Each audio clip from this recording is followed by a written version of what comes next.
All right, Lincoln, we've got a series of questions. How do you estimate project costs and how accurate are your initial estimates? The way we're able to do that is just basing off of past projects. And I'd say we're within usually about 10%. You're going to get as tight of an estimate as your plan is. Yeah, so if your design is super detailed, then we're gonna have a super detailed estimate. As half-baked as your design is and as immature as the design is, you're going to get a fluffier number. What happens if the project goes over budget? If it goes over budget, there has to be a conversation of, we usually will go to our contractors and ask them for prices reductions and what can we do to make things cheaper. And we'll usually press hard on our guys to bring the price down. I will stop you right there. First of all, there's a distinction between it happening when it's over budget on paper, not over budget in the field. Oh yeah, great point. Yeah, you should never have that experience of being like, what do you mean this is 20 grand? You said 12, like in the field. A lot of our competition does that to our clients. Yeah, that should never happen. That should never happen. That's a big whiff. You should be knowing if you're over budget when you're in paper. In paper, if we're over budget,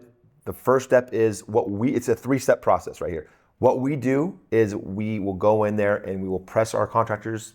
Maybe we get lower pricing from them. Maybe we get another estimate from another contractor. Second would be the design team will meet with us. Hey, is there any way we can still make this project look amazing? But instead of doing marble, can we do quartzite or whatever it may be? Like, how do we get the same effect or the same outcome with a more affordable pathway? It comes with us first, squeeze our contractors, then it comes down to trying to adjust materials, and then at the end of the day, it comes down to the client. Sometimes they'll be like, hey, I still have the budget to do that. This is really important to me. I'll spend the extra 20 grand. Okay, let's make it happen. Or let's phase it. That's one of the things we do a lot of times with our clients is, hey, let's do the things that are most important. Let's do the kitchen, the flooring, the bath. Let's do the addition, and we'll save the casita for later. You know, we'll do that for next phase 2, and that happens a lot with our clients. So that would be the answer for that. How do you handle unexpected challenges or changes during the construction phase? Again, getting back to a good plan and a well thought out plan, you should be able to limit those as much as possible, but there are surprises. You handle them one step at a time. And you figure out, first there's that phase of, okay, what are we dealing with? What are the impacts, the possible implications? And then what's plan A, plan B, plan C? Or to the client, option 1, 2, or 3, what is the best outcome for them, and you're involving them in that discussion, and you handle it with transparency. What is your typical project timeline, and what factors could cause delays? On the design side, the factors that are going to cause the delays are any type of variance you're going to the municipality with. Hey, I need a little extra space here on this setback. Or if you're going to an HOA asking for approval, hey, you say I'm only allowed white windows, that's an outdated standard, can I do black windows? Stuff like that. If you're asking for variances, that's going to be a delay. Once your project is started, the things that get delayed are surprises. Hey, the structural plans don't call out this wall as a load-bearing wall, and surprise, surprise, it's a load-bearing wall. Now we have to get the engineer out there, Yep. Resubmit it to plan. Yeah, exactly. So any type of surprise is going to cause delays. On a rare occasion, usually we don't start a project until all materials are delivered, but sometimes there is some unique product that maybe shows up broken and you got to reorder it, or maybe showed up in the wrong color hue and that needs to get reordered. And oh, sorry, that's on back orders. That can happen. And we try to reduce that as much as possible, but it does happen. yeah, exactly. Or sometimes something happens to materials where you order material, we bring it in, they open up the boxes, the labels are wrong, and things happen. That's not on our end, but that can happen with the manufacturers. That's very rare. But materials, there can always be some challenges with materials. Or so a fan shows up or a chandelier shows up and it's broken, and then it was like, oh, well, that's a 3-week delay. For the final product to be done. But a lot of these things, what we're pretty good at is keeping the jobs always going, even though we have some of these delays. Exactly. Yeah, so that's the key. How do you ensure quality control throughout the project? Good question. So our superintendents before we pay our subcontractors, they have an inspection sheet that they are required to fill out. So they are inspecting the drywall work. They're inspecting the tile work. Before we even pay our subcontractors, we have an inspection sheet where they go through every detail and it's signed off by us, and then we verify it. So that's an important step. We also have project managers that go out to this job sites on top of the supers to verify, make sure things are good. So we have like a double, triple layer system where quality is always being checked. That's very important to us. You want multiple sets of eyes. When you're working on a project, you can go blind to stuff. So that second set of eyes, that third set of eyes is so helpful. We want to make sure we address things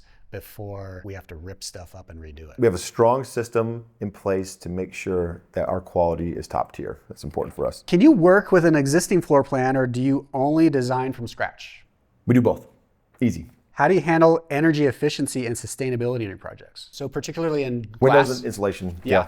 So obviously we have to comply with certain R values in the walls. When it comes to glass, a lot of the glass that we're working with now is going to be compliant with Title 24. So it's like usually California is always leading with energy requirements. So we'd like to be 2-3 steps ahead of that. And anytime we're implementing or working with a supplier, we want to make sure that we're not building relationships and creating these product lines if something's just going to be outdated and not usable. So we're trying to always be ahead of that and make sure that, hey, when we install something, particularly glass, it's going to keep the heat out, keep the warmth in, and keep the heat out in the summer, keep the warmth in the winter, and stuff like that. We try to be way ahead of that. Do you provide 3D renderings or virtual walkthroughs of the design before construction begins? Yeah, it's imperative because we want to, and it's also important for the client to know, like, there's certain stages when you do this. The short answer is yes, and we do it in certain stages where a lot of those decisions are getting finalized. Can you help with interior design selections like furniture and decor, or just building? Yes. So yeah, one of our new additions to the team, she's proficient in building out furniture layouts and things like that, and helping people get a really good deal on good quality product. Yeah, she's incredible. What happens if I change my mind about a design element once construction has started? Lashings. It's really simple. We just change it, and there's obviously a cost to that if it's something major, but it's simple. We can make it happen, and we do it all the time because, again, design build, it's a lot easier for us to do it than others. We try to stay away from that, but it happens. It happens. Yeah, it's not a big deal. What kind of maintenance will my new home or remodel require after completion? The one thing we can do a miracle transition or transformation of your property. The one thing we can't do is make a home that cleans itself and takes care of itself.